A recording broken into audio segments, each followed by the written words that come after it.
Namaskaram, Govind Dev Ji. Namaskar, Swamiji. Sadhguru Ji Maharaj. Namaskaram, wonderful to be talking to you. Namaskaram. Really speaking, I am so much excited today that a world teacher like our Sadhguru Ji No. has Please. accepted to guide us, and that too on a very short notice.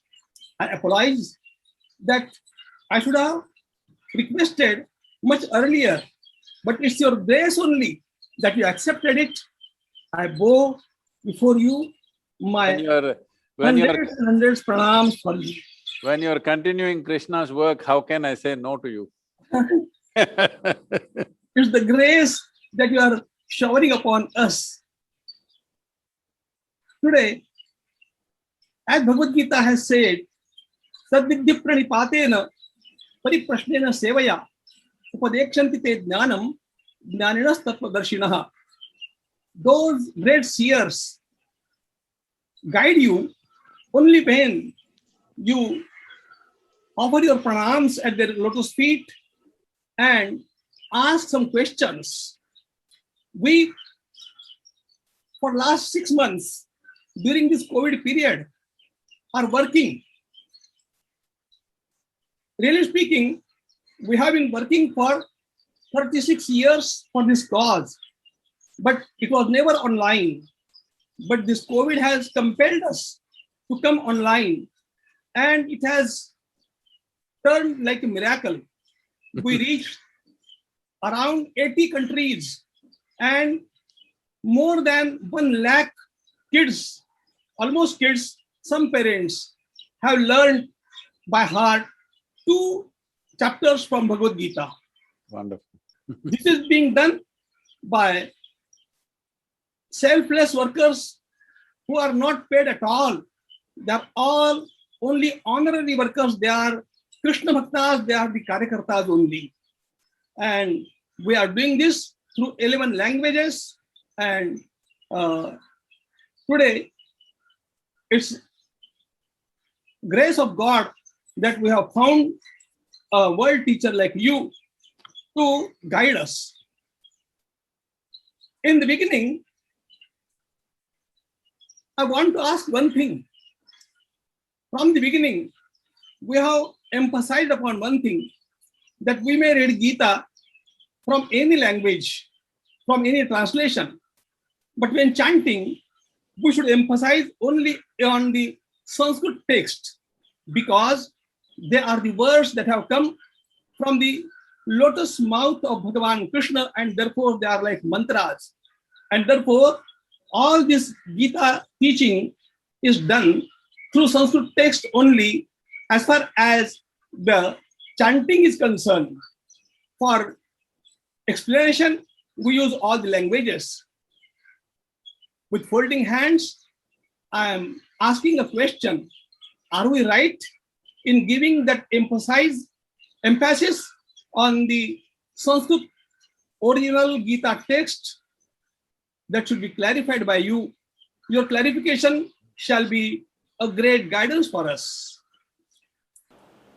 See, at a time like this, as you said, there has been a pandemic, and second wave, third wave is coming in many countries, and the UN agencies are predicting a mental health pandemic, a suicide pandemic.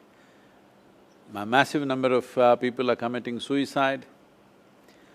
For example, in the year 2020, in Japan, more people committed suicide than they died of COVID infections. So when human beings are going through this kind of strife within themselves, there is a challenging situation around us, but when they are going through a strife like this within themselves, in my humble opinion, I don't think we should limit the power and the wisdom of Gita from reaching people simply because of our love for our languages. We may have much love for the language, and there is a science behind the utterance of Sanskrit language, there's no question about it. But I think the understanding, the wisdom and the knowledge of Gita should go to people first. Chanting because chanting is like converting people culturally into our way of life. I do not think we should impose that. Those who are willing, we should encourage them definitely towards that. But we should not make that compulsory because it's very, very important this knowledge goes. Why I'm saying this is, see, there are many kinds of belief systems, philosophies in the world.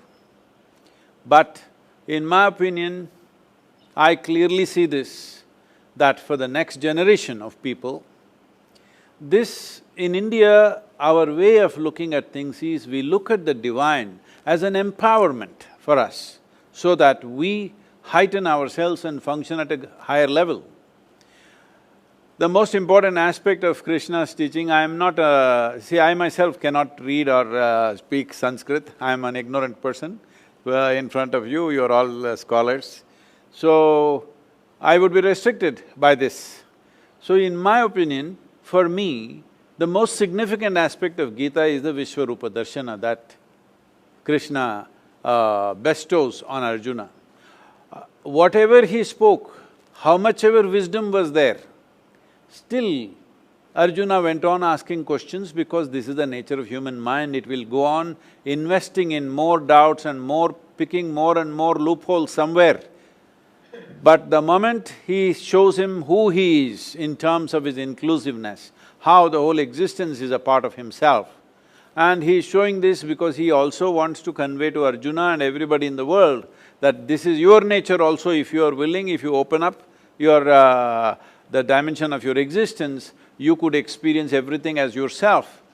For me, that is the only thing that's been my guiding post, that ultimately the word yoga means union. For me, the ultimate expression of yoga is Krishna, because he displayed it. The most crucial aspect of entire teaching is that he is able to show Arjuna that the entire universe, irrespective of plants, animals, this, that, planets, everything is a part of me, because this is the nature of human consciousness.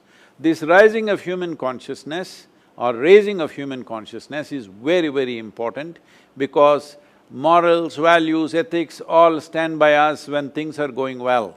When there is crisis or when there is mortality hanging in front of our face, the only and only thing which takes us beyond that is really human consciousness, which is all-inclusive, and this is what Krishna represents for me. So in that sense, this must reach maximum number of people. Anything that impedes this reach must be taken away. As you said, this online thing has been a miracle, that what you cannot do physically, suddenly now, why if you could reach 10 people physically, now you're reaching 1,000 people online. But this can be multiplied in such a way, if you translate this into 30 different languages in the world, you can reach billions of people, and that is more important for me than sticking to the language. Language has its power, language has its significance, but above all, people understanding there is a universal way to exist is more important for me than the language. We shall certainly follow this advice and shall try to reach utmost people. Can I ask one more question? Yes, sir. Today, we want to know what can be the essential message for global youth from Bhagavad Gita. If we want to look at something as a message, I think the most significant message of not just Gita, Krishna's life as a whole is… see, in many ways his life is full of strife. There are so many wars, there are fights, there are people who are extreme levels of evil intentions and actions. So his life in many ways is full of strife and challenges. Our pandemic challenge is nothing compared to the challenges that he faced in his life. So even though all others, the Pandavas, the Kauravas and various other parties who are involved in this drama, they all suffered immensely either because of anger or hatred or anguish or shame, many things happening to everybody. But Krishna was one person who went through this entire serious drama very virulent drama, if you ask me, and a terrible war and everything, with a big smile on his face, playfully. So the most significant aspect of life is to be involved, to be absolutely involved. At no point did he show that I am not involved. At every point, in every small thing and big things, trivial things and significant things, in everything he is involved absolutely, but absolutely playful, unentangled, involved but not entangled. I think this is the most important thing that needs to happen to human beings, particularly the next generation of youth. They must understand involvement does not mean entanglement. You can be absolutely, totally involved in everything in your life, but unentangled. In my understanding, in my experience of life, I think that is the most significant aspect of Krishna and his teaching, because to go through life playfully, to carry life, the most serious aspects of life, lightly in your life, because after all, we are here for a brief amount of time. We are not permanent dwellers here, we are mortal human beings. Today we are there, tomorrow we'll be gone.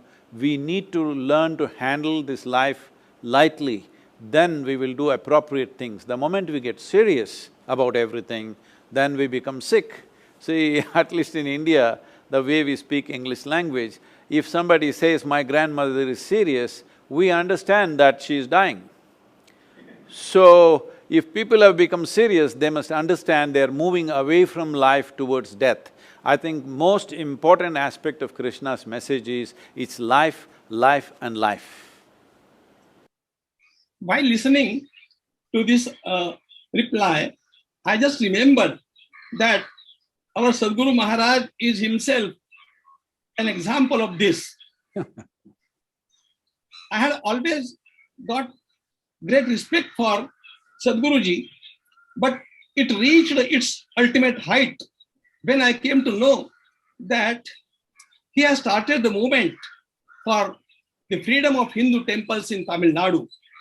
Today, he is involved in the whole movement. We assure that we are all with you, and we desire to start the movement for the whole of India. But at this point, what I remember is, Sadhguruji is involved but not entangled in the movement, and therefore he is just setting an example before us, in front of us, for how to live the life. It's a very great message for the global youth.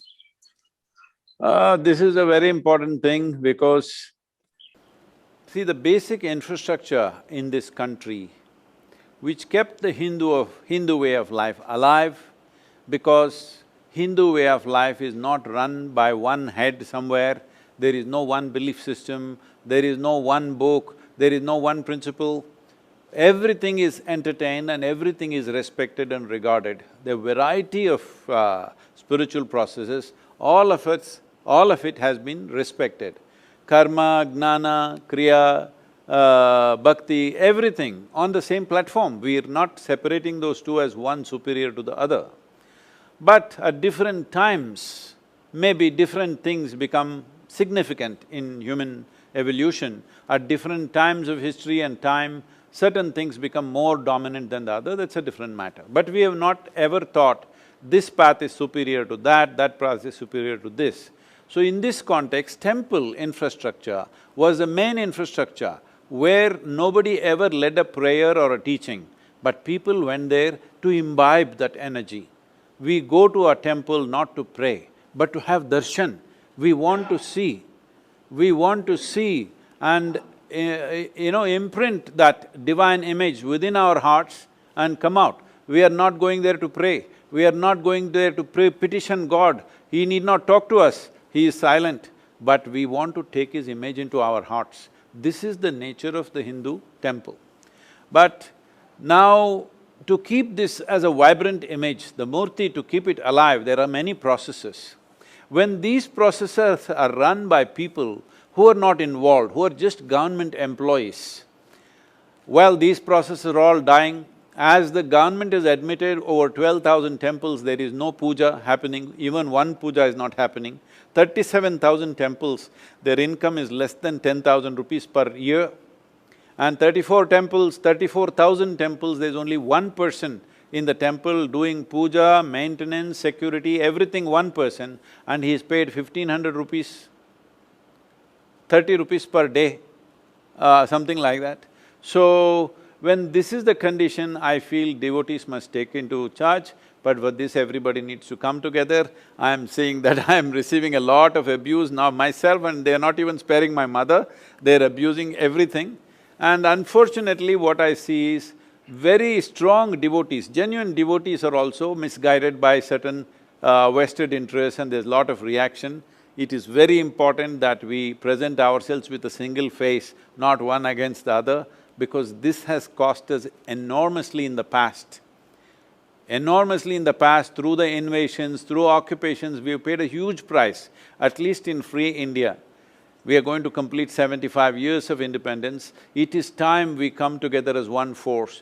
It is not necessary. We are not made like this in the Hindu way of life. You have to agree with me, I have to agree with you, not necessary. There may be many things I don't agree with you, many things you don't agree with me. This is perfectly fine. We need to understand Krishna's life is an example. Though he is standing there as a divine embodiment, still Arjuna can ask him 100 questions. He is not telling him, just shut up and listen to me. He is answering every question, all right?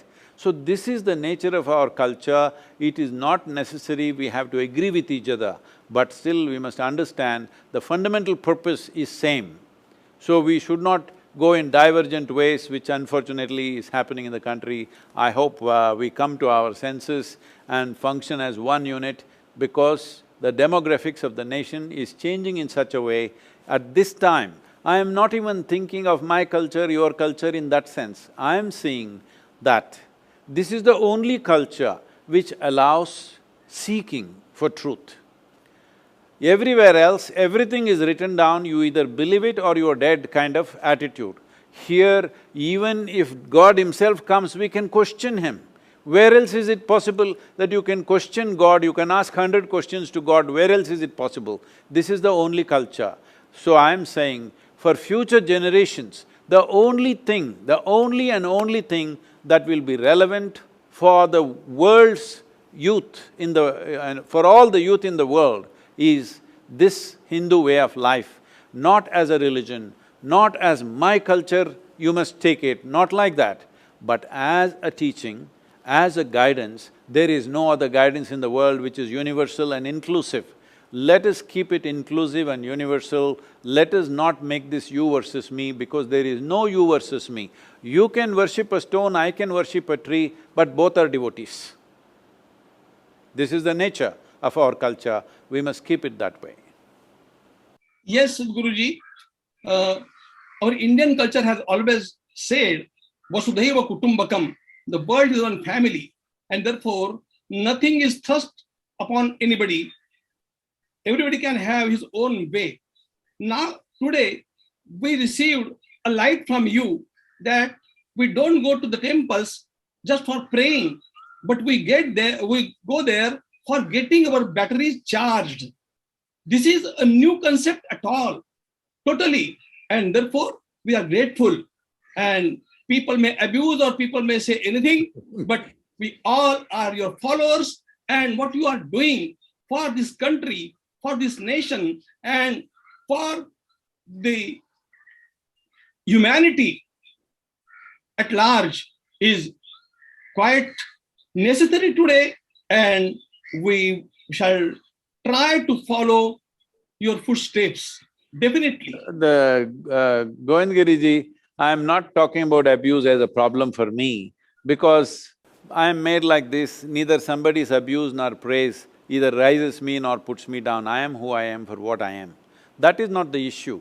But the problem is, right now there is an express need in the world, as you are doing, spreading the Gita teaching through online for 1 lakh people, whatever. 1 lakh people is not enough, 1 billion people, 5 billion people needs to happen. If this needs to happen, it is important that we don't get against each other and unnecessarily impede the work. because in this generation, if we don't do it, our own youth will lose it. Once our own youth have lost it, you can't take it to the rest of the world. I very strongly feel, if this spiritual seeking has to live, we have a significant responsibility in the next 20 to 25 years. If we don't do this work, after that it could be very late to revive that. All of us are committed for this cause and we shall take it ahead, definitely. Can you please guide how Bhagavad Gita can be useful in these days of pandemic for all the people? See, I am not an expert on the Gita as you are, Swamiji, but in my understanding… Whatever you are speaking is Gita only. This is what my being sings within me. I've unfortunately not spent, because I got all Western educated, I did not go into the scriptural studies in any way. But in my understanding, what I see is, when you say Gita, we are not talking about a song that somebody sings. We are talking about a song that our soul sings. My body and your body may sing different songs. My mind and your mind may sing different songs. My emotions and your emotions may sing different songs. But my soul and your soul cannot sing different songs. It sings only one song. Great. And in whatever ways they have tried to put it into language, because putting this into language is not easy. I personally feel it's almost nearly impossible. You can talk around it, the real song can never be put into words. I think Gita is one of those efforts to put that into words in the closest possible manner, which has come to us through the ages, from the time of Krishna and Mahabharata and whatever. So, in this context, what is the most important thing? Simply means this. Well, Krishna is an embodiment of yoga for me, because you can only be playful even when there is life and death situation, not just for you, for everybody who's dear to you, there is life and death situation, you are still playful. This is only possible if you're well established in yoga. If you're not well established in yoga, life situations will squeeze you, life situations will crush you, life situations will make you a different kind of person in different situations. No matter life or death, still you are at ease and you're playful. This is only possible if you're deeply rooted in yoga. So as far as I'm concerned, people may see Krishna in so many ways. In my experience, he is an ultimate yogi. That's how I see him. In Bhagavad Gita also, Yatra Yogeshwara Krishna, he is not only a yogi, but he is Yogeshwara. He is the highest form of yoga. And the way you are guiding people, when Sadhguruji was not there in Coimbatore, I had been in the ashram. Oh, really? I'm sorry, Yeah. I didn't know. Yeah. I'm sorry I was not there. And I imparted this to you when we met in Omkareshwaram. But what I'm saying today is, everywhere in every nook and corner of that ashram, we saw that you have tried to protect our Indian vision, our Indian culture, totally.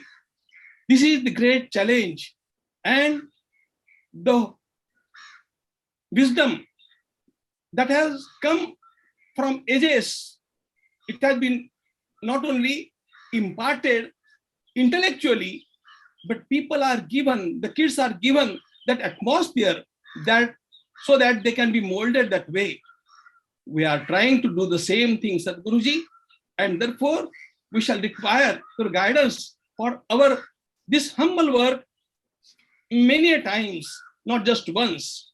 Today we are very much grateful to you that you have given so much of time and showered your grace upon us, but yet we are thirsty. We shall again request some time not take much of your time, but your blessings are required. Even though you speak for some minutes, that shall be inspiration for us for years. And therefore, prostrating myself at your holy feet, I again express my gratitude. Pranam, pranam, and pranam. Namaskaram to you, Swamiji. The work that you're doing is very important in the world, and we are always available for you in whatever way possible. The best that we can do, we will do for you. Namaskaram and thank you very much. Namaskaram.